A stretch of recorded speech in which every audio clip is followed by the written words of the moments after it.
salita ng Diyos. So, bakit ito?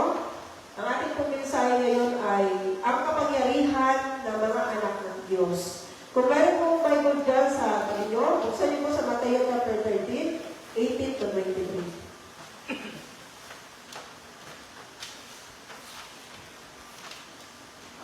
Sahin po natin.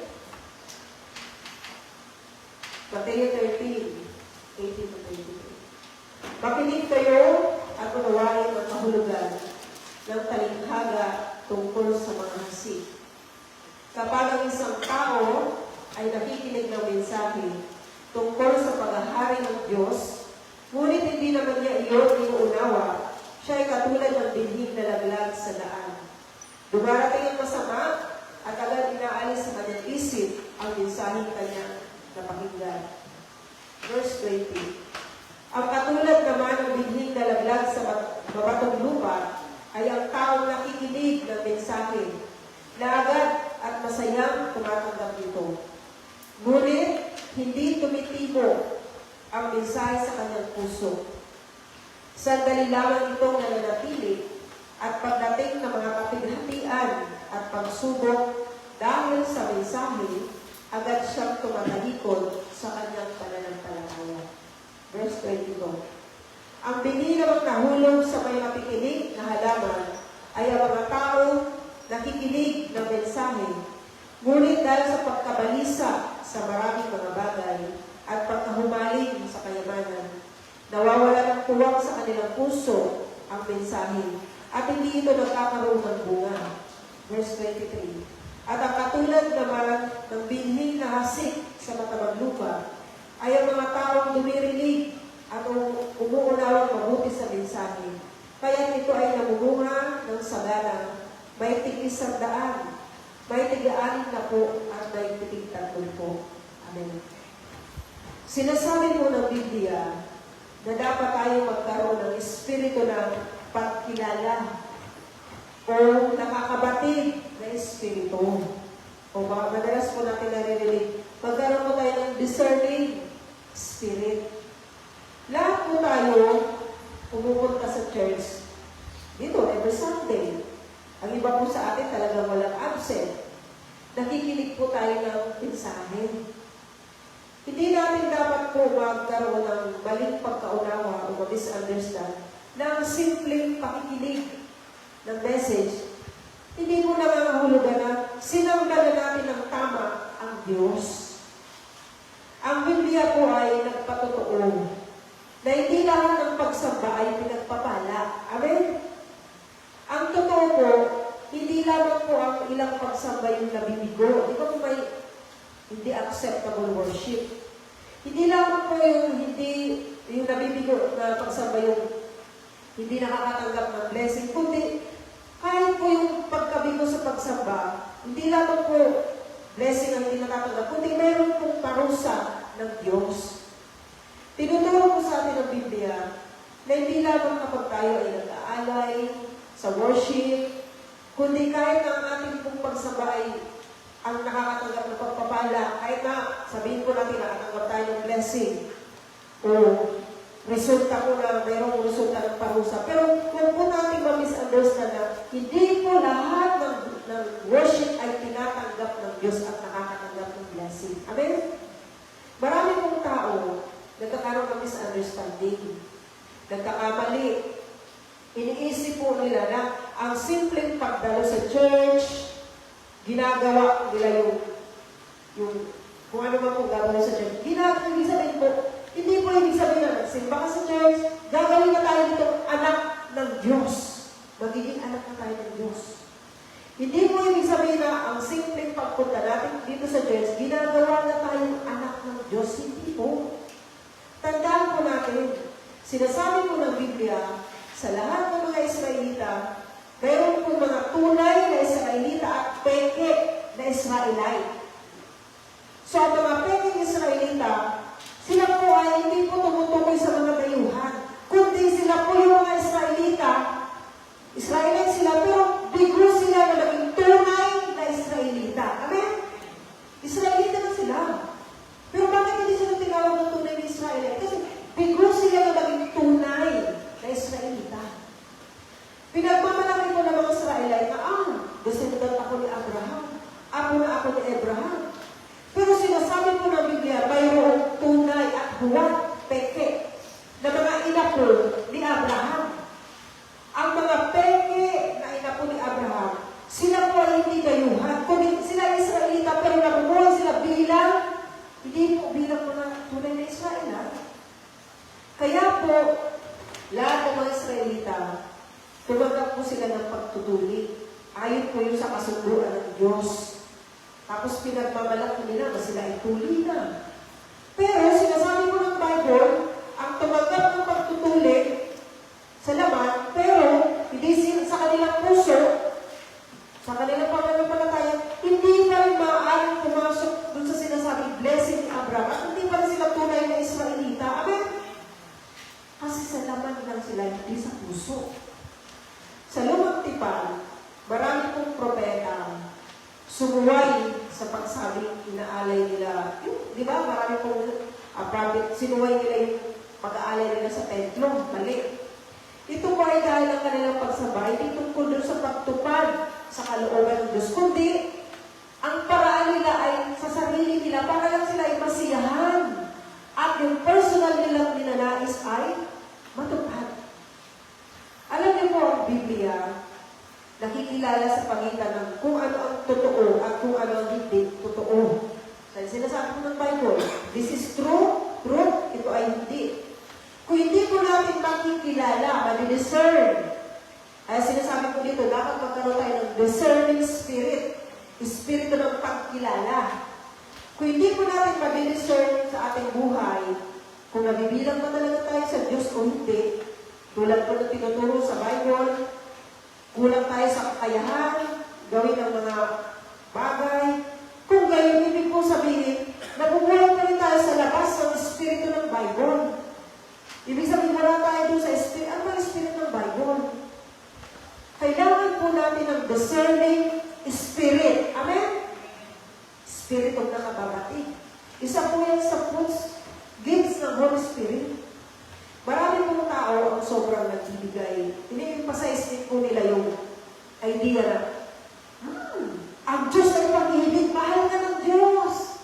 Ang Diyos ay pag-ibig. Ang pag-ibig ng Diyos ay unconditional. Masyado po nila ini-emphasize yung ganong idea. Tapos sinasabi po nila na, ang Diyos ay mapagpatawad. Pinapatawad tayo ng Diyos. Ang lahat ng tao pinapatawad ng Diyos. Ang Diyos ay talagang mahabagin. Ngunit tandaan po natin, madalas nila hindi napapansin yung works ng Holy Spirit. At yung, hindi mo nila nakikilala yung works ng Holy Spirit. Hindi mo nila nababatid yung Espiritu ng Biblia. Tandaan po natin, ngayon, nais po natin suriin, maririnig natin ang salita ng Diyos sa isang paraan na magdadala sa atin sa pagpapala at sa paraan na humahantong po sa judgment ng Diyos. Tulad po ng binasa natin kanina sa Matthew chapter 13. Ang salita po ng Diyos ay isang mahirap. Pakinggan niyo po ng mabuti Ang salita lang po ng Diyos ay unbelievable. Katulad ng sinasabi sa Matthew. Diba, hindi ka panipaniwala, mahirap paniwalaan. Ibinigay po sa atin ng Diyos sa kanyang salita sa oras ng ngayon, lalo na po itong worship. Tandaan po natin, ang problema natin, hindi po natin pinapaniwalaan yung great blessing ng Diyos, lalo na po yung sinasabi sa Matthew chapter 13, na talagang magkakaroon ka ng maraming pagpapala. Para po sa iba, hindi po lahat ng tao naniniwala. Para po sa iba, kapag naniwala po tayo sa salita ng Diyos, ito ay magiging blessing sa taong yun. Amen? Kapag naniwala siya. Pero sa iba naman, kapag narinig niya po yung ganito, lalo na po yung binasa kanila sa Matthew 13. Diba? Sabi mo doon, magkakaroon ng blessing ng 6 na po, at 3 po, 6 na po at 100. Ngayon, sa isang tao na maniniwala ng gano'n, yun po ay magiging blessing sa kanya. Pero sa tao na hindi po maniniwala, yun po ay magbibigay sa kanya ng kabiguan at kawalan ng pag-asa. Kung kaya, tandaan po natin, ang tumutukoy o makakapagsasabi, ang makakapag-distinguish kung ang salita mo ng Diyos ay nagiging isang blessing o nagiging isang pagparusa. Sinasabi po ni Jesus na ang maunawaan ang salita ng Diyos, ito po ay nagdadala ng blessing sa isang tao. Amen?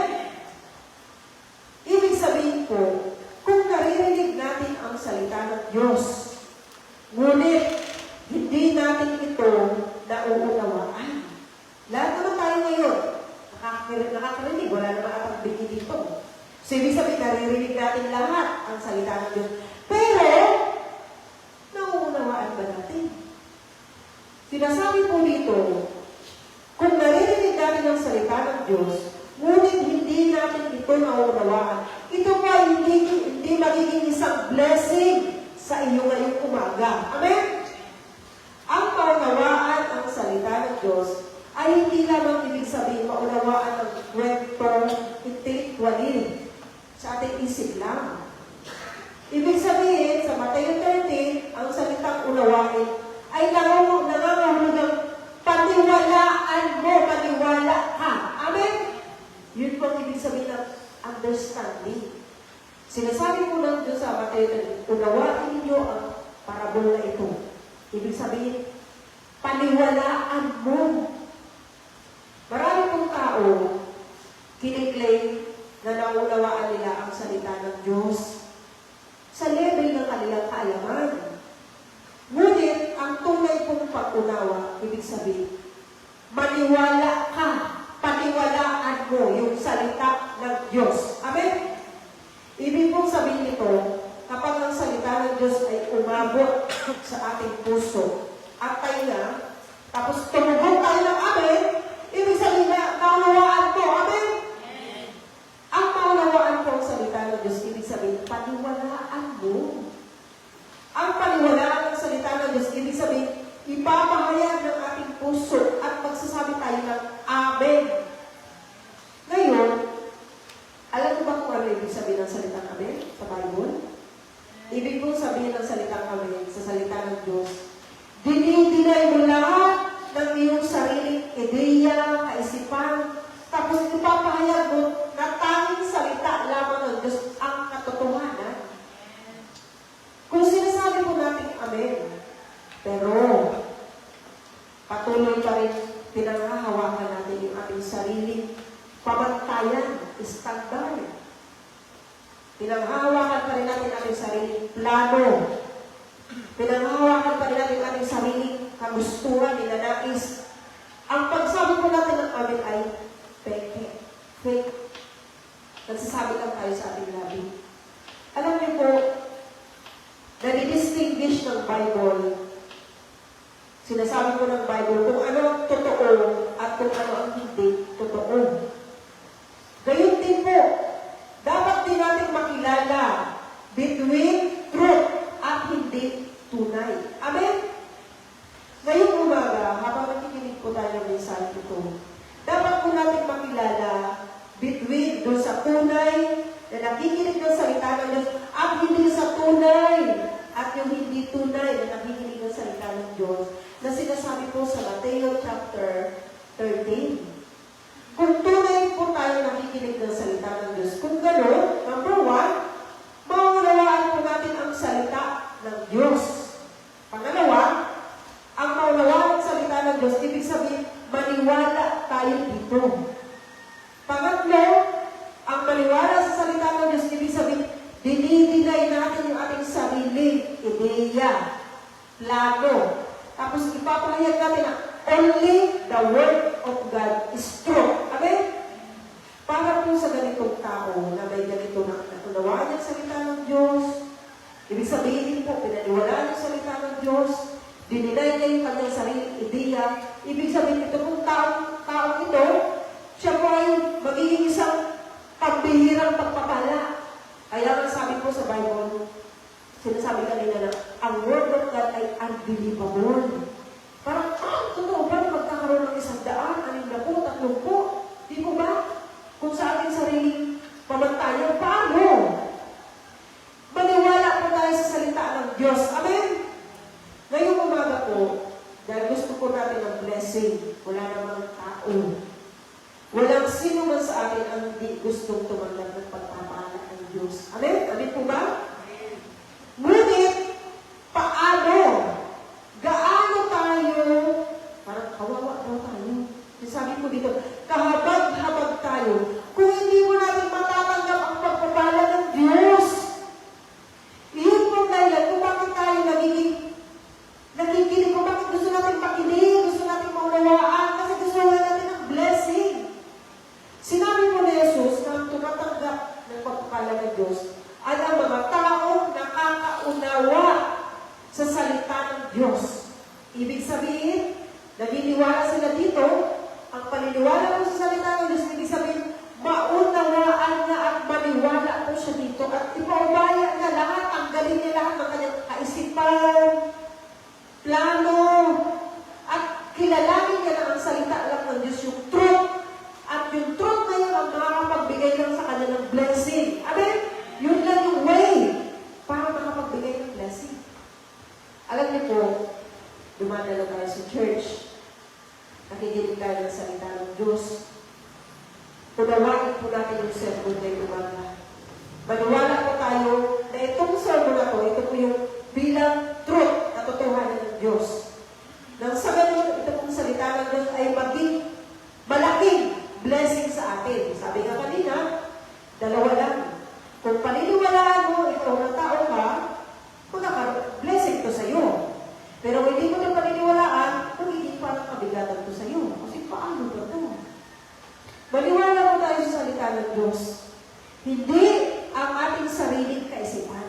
Hindi sa ating sariling kaisipan. Hindi sa ating judgment. Kundi paniwalaan po natin ang salita ng Diyos yung totoo. Amen? Hindi po ang ating sariling plano, hindi ang ating sariling kagustuhan, kundi ang salita ng Diyos. Alam niyo po ang pananampalataya. Ito po yung pagdinay, pagtanggi natin sa ating sarili. Tapos sabihin natin, only the word of God is truth. Amen? Alam niyo po yung pakikinig ng salita ng Diyos. Ibig sabihin, pag-unawa, maraming lahat tayo ngayon nakikinig. Kahit sa school, lahat ba nang nakikinig doon? Naunawaan ba nila? Hindi. Kaya ibig sabihin ng pakikinig, unawain po natin mabuti at paniwalaan natin ito. Kaya po yung pagsabi ng amen, ang pagsasabi po ng amen sa salita ng Diyos, ibig sabihin, i-let go. Itapon mo lahat ng mga bagay na nasa iyo. Hindi na ito yung sariling ideya. Tapos sabihin mo na ito lang ang salita ng Diyos ang tunay. Amen? Ang totoo. Iyon po dahil kung bakit po sa mga tao na naniniwala sa salita ng Diyos bilang truth. Alam ba, si Juan, palagi siyang sinasabi niya, ito lang talaga, ang salita lang ng Diyos ang totoo. Ibig sabihin, yun po ang magiging great blessing sa Kanya. Sana po lahat tayo maging tao na naniniwala na tanging ang salita ng Diyos yung katotohanan. Na yung salita lang ng Diyos yung magdadala sa atin ng blessing.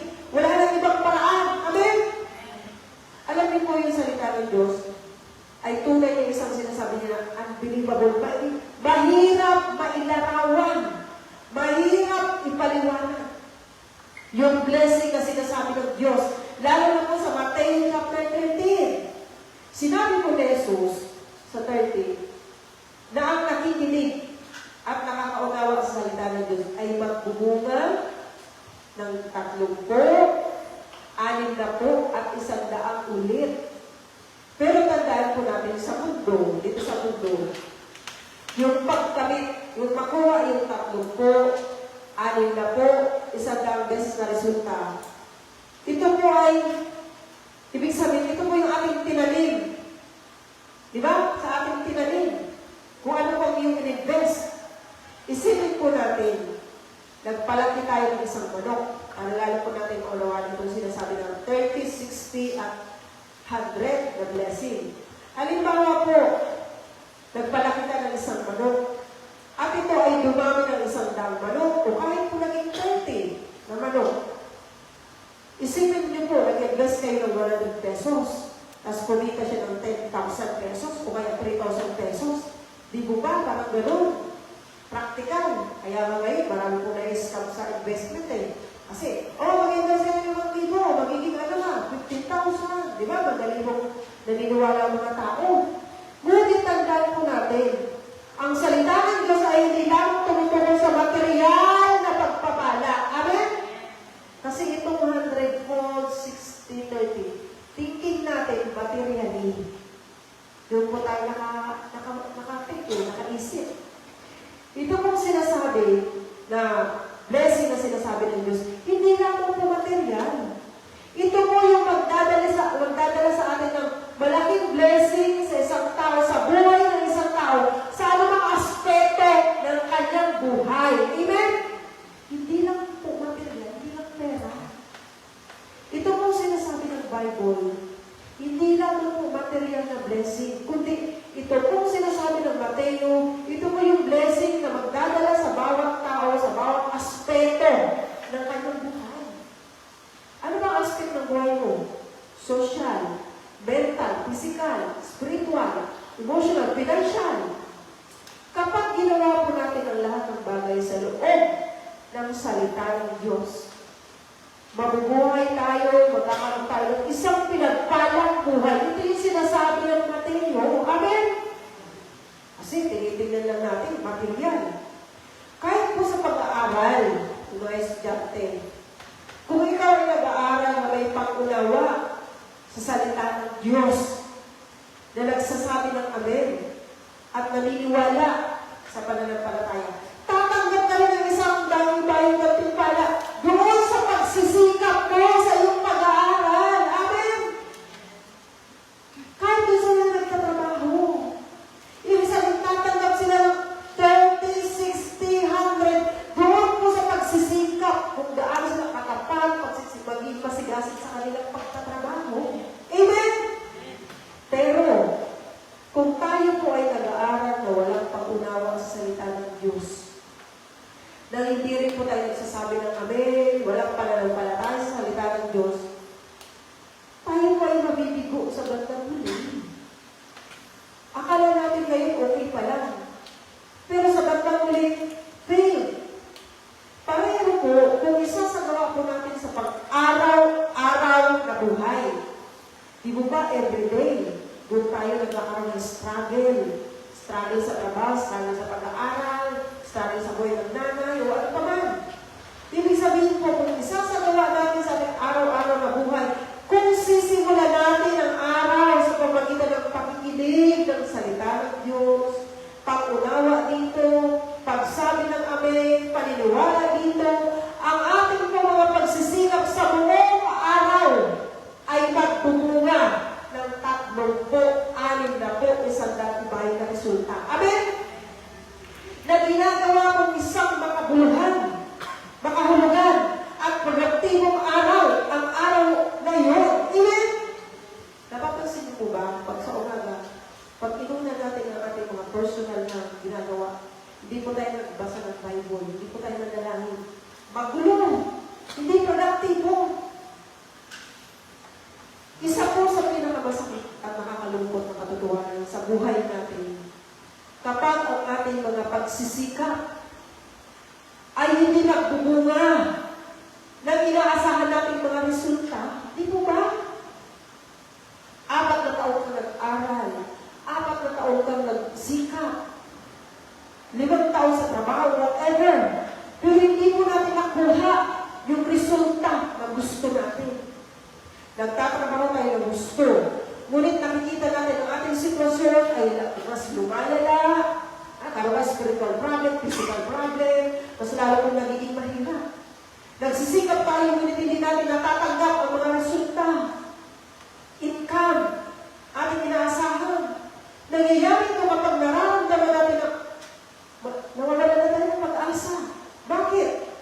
Sinasabi po ni Jesus na kung tayo ay nakikinig, nakakaunawa, nagsasabi ng Amen at naniniwala sa salita ng Diyos, ang lahat ng ating ginagawa ay magbubunga ng 60 at 100 ulit na pagpapala. Amen? Ano po yung hindi sinasabi na, ito po yung sinasabi na, hindi ka panipaniwala. Unbelievable na pangakong pagpapala ng Diyos kung sa ating pag-iisip lang unawain. Alam niyo po, ang salita ng Diyos ay tunay na isang kamangha-manghang pagpapala. Amen? Kung kaunawaan po natin. Naniniwala po ba tayo? Ang salita ng Diyos ay kamangha-manghang blessing? Naniniwala po ba tayo ng salita ni Jesus sa Mateo 13 ay talagang unbelievable na blessing? Alam niyo po, kung kaunawaan po natin ang salita ng Diyos, kung gano'n, ikaw yung tao na nakikinig. Ngayong mensahe ito na. Ito po ay makapangyarihang mensahe ng pagpapala ng Diyos. Ikaw po ay tao na gustong mamuhay bilang tao na pinagpalang buhay. Ikaw mismo ay magiging blessing ka. Amen?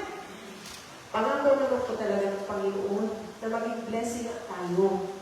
Pero, tandaan po natin, ang mga hindi nakikinig sa salita ni Jesus, ang mga nakakarinig, ngunit hindi naunawaan. Iba yung Mateo chapter 13, palagi po natin pinapag-aralan, binabasa, yung mga parabol na yan. Ngayon, sinasabi po dito, ang mga nakakarinig, ngunit hindi naunawaan. Ang mga nakakaunawa, ngunit hindi maalis ang kanilang sariling mga paraan.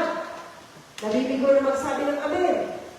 At mga nakakarinig sa mga salita ni Jesus, ngunit hindi naniniwala. Ang ganitong tao ay hindi maaaring tumanggap ng blessing ng salita ng Diyos o blessing ng Diyos. Amen? Kasi hindi natin kaunawaan, ibig sabihin hindi natin pinapaniwalaan.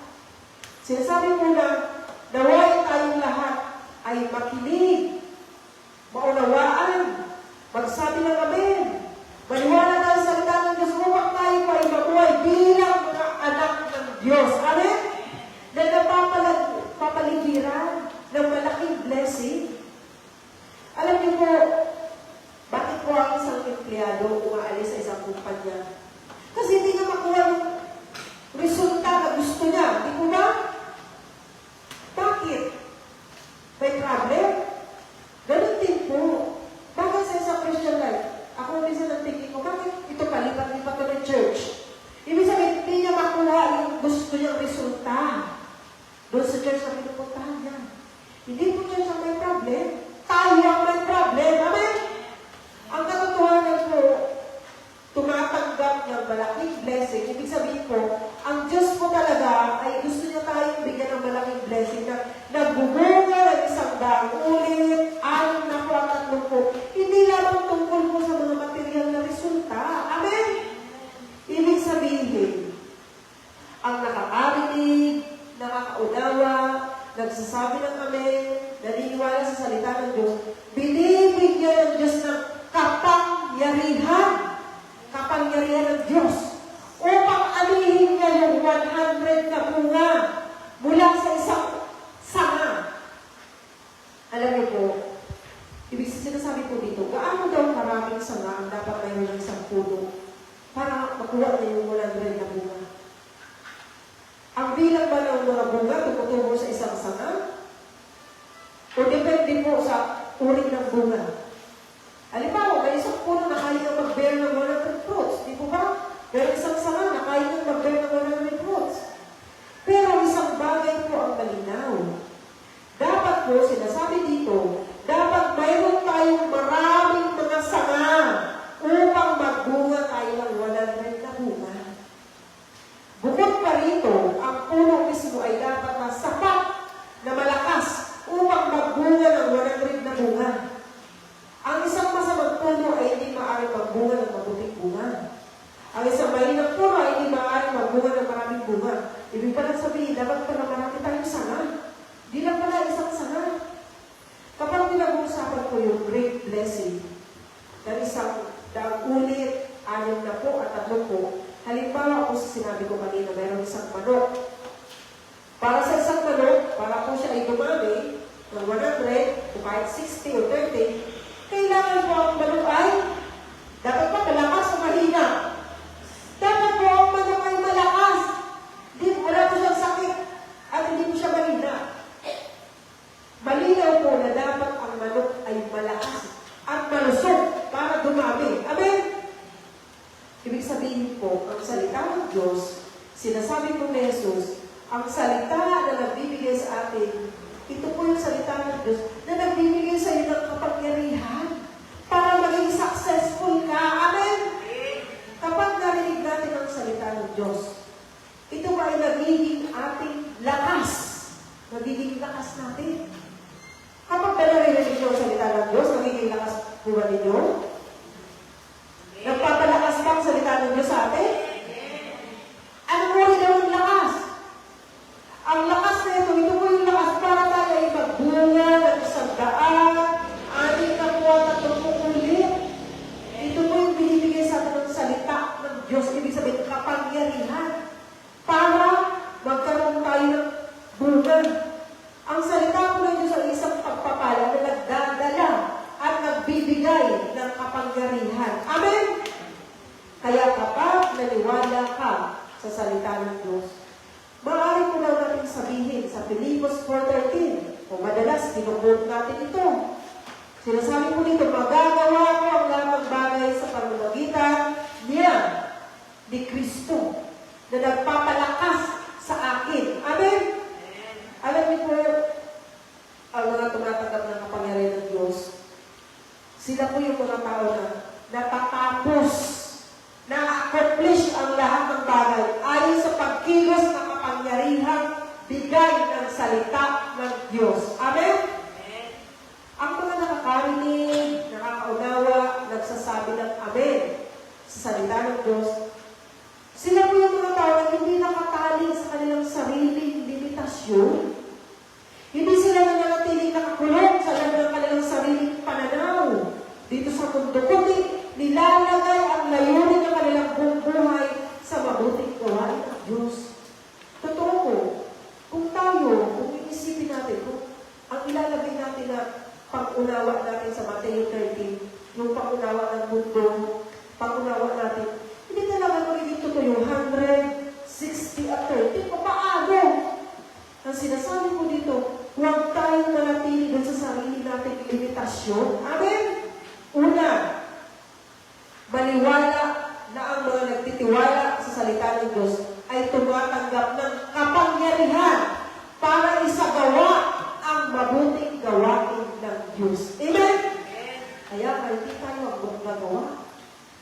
Sabi ko sa 2 Timoteo 3:16-17, ang lahat ng kasulatan ay pinasihan ng Diyos at kapag ipakinabang sa pagtuturo ng katotohanan, sa pagsaway sa kamalian, sa pagtutuwid sa likong gawain, at sa pagsasanay para sa patuwid na pamumuhay, upang ang lingkod ng Diyos ay maging ganap at handa sa lahat ng mabubuting gawain. Kasi minsan, kapag binigyan tayo ng isang gawain sa church, ay, hindi ko kaya. Hindi ba ako, handa? Kailan tayo magiging handa? Dapat po natin basahin at bulay-bulayan ang salita ng Diyos araw-araw. Ang salita po ng Diyos ay nagbibigay sa atin ng kapangyarihan na gawin ang lahat ng kanyang mabubuting gawain. Amen? Ang nagbabasa, nagbubulay-bulay, at nananalangin sa salita ng Diyos araw-araw, sila po yung mga tunay na nakikinig sa kanyang salita.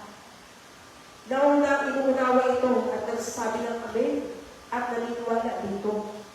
Sila po yung mga tao na nagiging anak ng Diyos na nagdadala ng kanyang mabubuting gawain. Amen? Ano po ba yung pagpapala ng kakayahan? Blessing of ability. Ibig sabihin, kakayahan, mayroon kang pagpapala ng abilidad. Mga kapatid, ano po kayo ibig sabihin ng mayroong kakayahan? Ito, meron itong abilidad. Meron itong kakayahan. Ano ba ibig sabihin? Ibig mong sabihin, kung tayo po ay dating nakakagawa lamang ng isang bagay, isa lang. Pero ngayon, pwede ka na gumawa ng dalawa o higit pa. Ibig sabihin, meron ka pong abilidad, kakayahan. Yun po yung pagpapala ng abilidad. Amen? Pero kung tayo po ay dating natatakot, nabibigatan sa mga gawain na hinihiling sa atin, parang binigyan nga, pwede mo ba itong gawin? Pwede ka bang sumali? Pwede ba ikaw maging ganito? Diba? Tayo pa rin ay natatakot. Iniisip natin na hindi natin kaya, nabibigatan tayo, hindi natin magawa ito. Pero ngayon, kusang ilong mo yan ginagawa, nagbubuluntary ka na gawin ito. Ibig sabihin, meron ka na pong kakayahan, abilidad na gawin ito. Amen? Hanggang kailan? Alam mo yung sinasabi dito, sa Korean church daw, ang mga nagtatrabaho ng gusto, tapos nagtatagumpay sa buhay, inilalaan, kahit na busy sila, naglalaan mo sila ng kanilang sarili, oras, sa paglilingkod sa church. Parehas din naman natin silang tao. Sila rin po ay nakakaramdam ng panginayang minsan na, sana, mas marami, sinasabi ko nila na, sana mas marami taong oras na may bigay sa church, kaysa sa, ito lang, isang oras na naibibigay ko, pero dala na ng kanilang trabaho, nagsisika pa rin sila na makapagbigay sila ng oras at makapaglingkod sa simbahan. Kaya po, ang ganitong mga tao, sila po yung nabubuhay ng talagang masigasig, sinisikap, sa kabila ng kanilang pagtatrabaho, busy sa pamilya, sa lipunan, pero naglalaan pa rin sila ng oras para sa church. Amen? Para makapaglingkod sa simbahan. Nang may kagalingan, nang may, kumbaga, talagang ginagawa nila ng mabuti.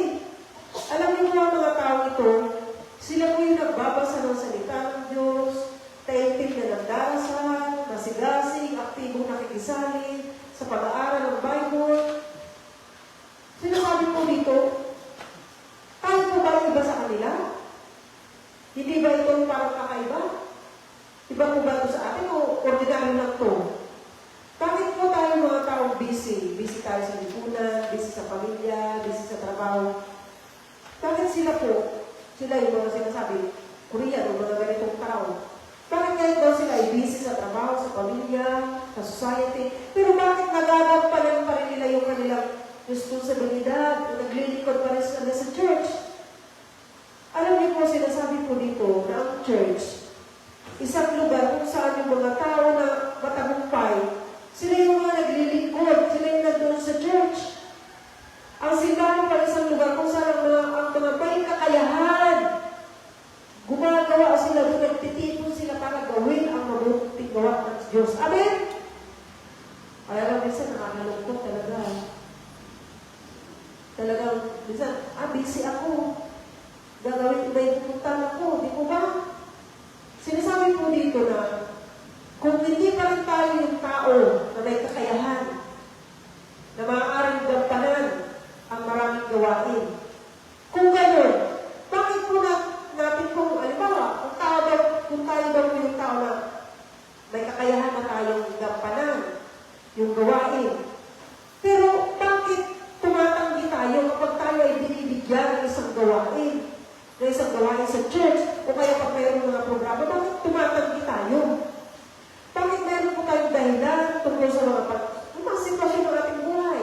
Kasi ganito, kasi ganyan. Kung meron na tayong abilidad, binigyan na tayo ng kapangyarihan ng salita ng Diyos, bakit daw tayo tumatanggi pa rin? Sinasabi po dito, ang simbahan po ay isang lugar na nagpapabago sa mga tao. Amen? Tulad dito. Halimbawa, sinasabi po dito, kung dating sinasabi natin na wala tayong kakayahan, hindi ko kaya, hindi pa ako handa, ngayon, masasabi na natin na, sige, kaya ko na. Magagawa na natin yung mabubuting gawain ng Diyos. Amen? Tulad po sa mensahe kanina, nakaraang linggo, ang simbahan po ay isang lugar kung saan yung pusa nagiging isang tigre at ang isang aso ay nagiging isang leon. Di po ba? Ang isang pusa, tandaan po natin. Ang isang pusa, hindi siya maaaring mamuhay tulad ng tigre. Kailangan niya talagang magbago. Ang isang aso, hindi siya maaaring mamuhay tulad ng leon. Kailangan niya talagang mabago. Amen? Ngunit, tandaan po natin ang salita ng Diyos, mayroong kapangyarihan na magbago para gawin tayong tigre at leon ng Diyos. Maaaring kung tayo ay dating nahihirapan. Totoo naman. Dati, nahihirapan tayo, napapagod tayo, na pangunahan, mag-manage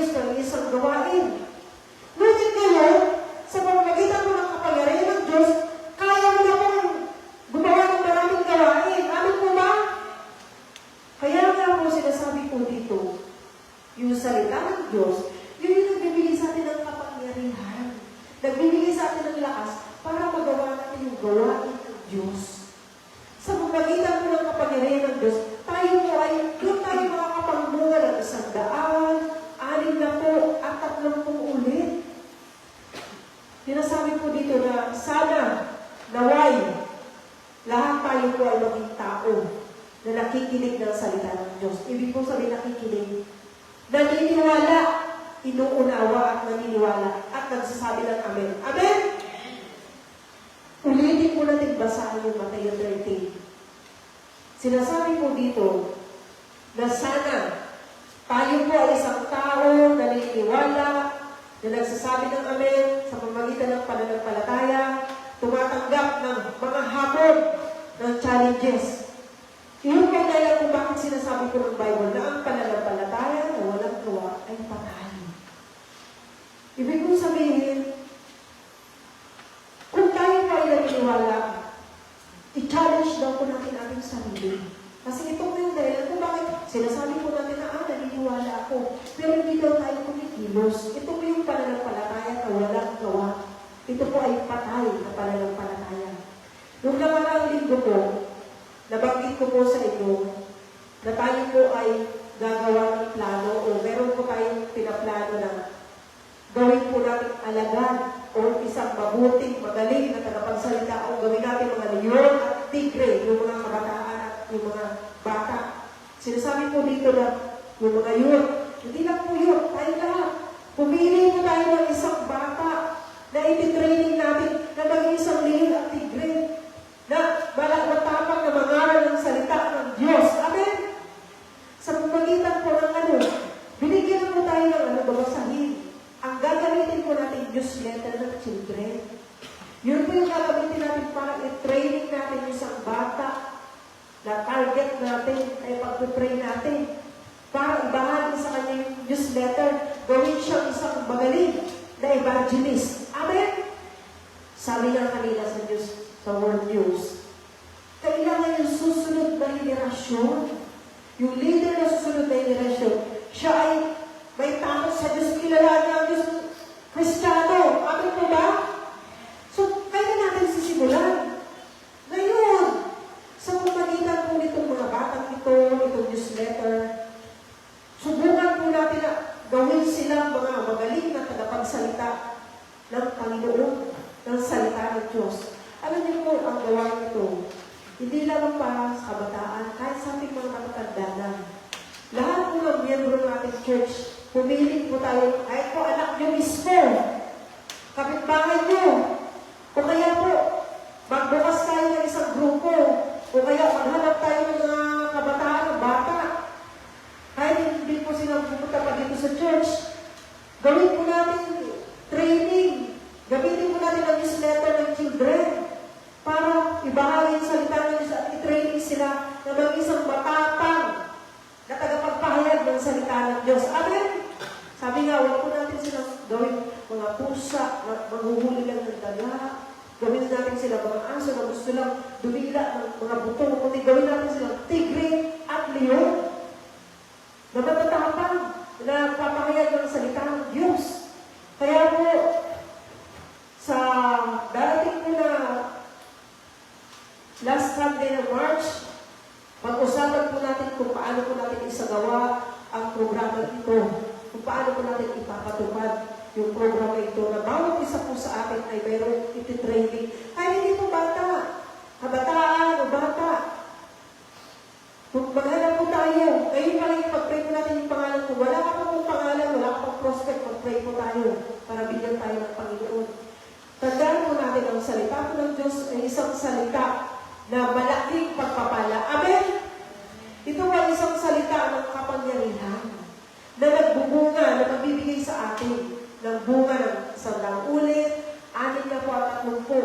Ang salita po ng Diyos, ito po ay makapangyarihan ang salita ng Diyos na nagbibigay sa atin ng kakayahan para gawin natin yung mabubuting gawa ng Diyos. Amen?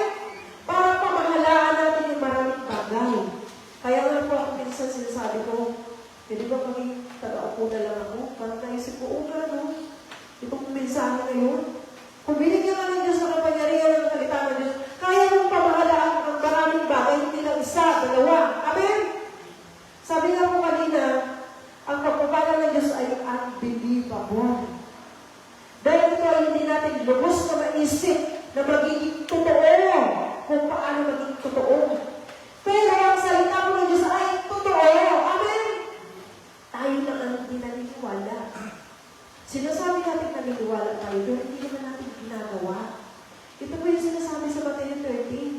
yung nakikinig, nakakaunawa at nagsasagawa.